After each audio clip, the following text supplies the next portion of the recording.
नमस्कार। आचरण के साथ मैं हूं टीएन मनीष। लोकसभा में पारित होने के बाद वक्फ संशोधन विधेयक 2024 और राज्यसभा में भी देर रात 2 बजे तक चली बहस के बाद बहुमत से पारित हो गया, जिसकी की उम्मीद पहले भी जताई जा रही थी। तमाम विपक्षी प्रयासों के बावजूद भारतीय जनता पार्टी और उनके घटक दलों के साथ स्पष्ट बहुमत के चलते अब उच्च सदन से भी ये विधेयक पारित हो गया है, जिसे लेकर विपक्ष की तीखी प्रतिक्रियाएं सामने आई है। तो सत्ता पक्ष ने इस पूरे मामले में मुसलमानों को गुमराह न करने की सलाह विपक्षियों को भी दी है। वक्फ बिल राज्यसभा में भी आधी रात को पास हुआ। पक्ष में 128 मत पड़े, जबकि विपक्ष में 95 मत पड़े।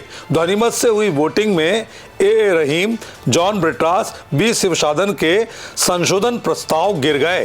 कुल इस दौरान संशोधन के लिए 11 प्रस्ताव पेश किए गए, जो सभी ध्वनिमत से नकार दिए गए। संतोष कुमार पीपी सुनील, हरीश वीरान के संशोधन प्रस्ताव भी गिरे। क्लॉज 4 में संशोधन के 28 प्रस्ताव पेश किए गए, ये सभी प्रस्ताव भी ध्वनिमत से गिर गए।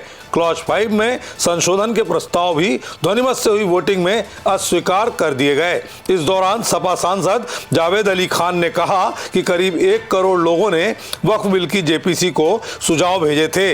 मैंने पढ़ा भी था कि यह आंकड़ा 2.5 करोड़ था। सदन में कहा गया कि संसद भवन भी वक्फ का होने वाला था। बद्रीनाथ मंदिर के लिए भी यही बात कही गई। मेरा कहना है कि कागजों के साथ फैक्ट रखा जाना चाहिए, यूं दावों का फ्री फॉल नहीं होना चाहिए। जावेद खान ने कहा कि प्री मैट्रिक स्कॉलरशिप बंद हो गई, संस्थानों को अल्पसंख्यक का दर्जा देने वाला संस्थान बंद पड़ा है। वक्फ बिल को लेकर कहता हूं, डिस्प्यूट वक्फ संपत्तियों का निपटारा 6 महीने में करने का समय रखा गया है, जो बहुत कम है।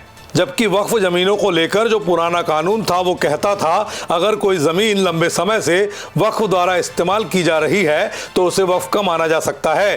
तब अगर ज़रूरी कागजात नहीं भी होते थे तब भी उस ज़मीन को वक्फ का मान लिया जाता था। लेकिन अब ये बिल लाया गया है, इसमें इस शब्द को हटा दिया गया है। इससे होगा ये कि अगर कोई प्रॉपर्टी वक्फ की नहीं है तो उसे संदिग्ध माना जाएगा। ये तर्क नहीं दिया जा सकेगा क्योंकि पहले से ही इस प्रॉपर्टी पर वक्फ काम कर रहा था, तो इस पर अधिकार भी उनका रहेगा। प्रॉपर्टीज का सर्वे 1995 का जो कानून चल रहा था वो तो सिर्फ इतना ही कह रहा था कि अगर किसी वक्फ प्रॉपर्टी का सर्वे होगा तो उसमें सर्वे कमिश्नर नियुक्त करने की ताकत राज्य सरकार के पास होगी। नए बिल में ये ताकत डिस्ट्रिक्ट कलेक्टर्स को दे दी जाएगी। सरकार का तर्क है कि सर्वे में पारदर्शिता की कमी रहती है।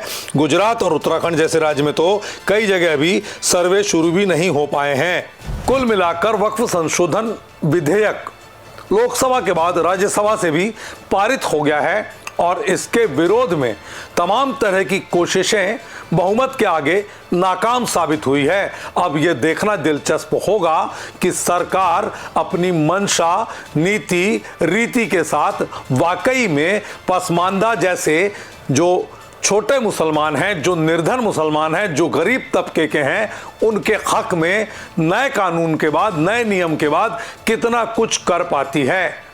देश दुनिया की सभी खबरें देखने के लिए जुड़े रहिए आचरण न्यूज से। आचरण न्यूज, हर कदम आपके साथ।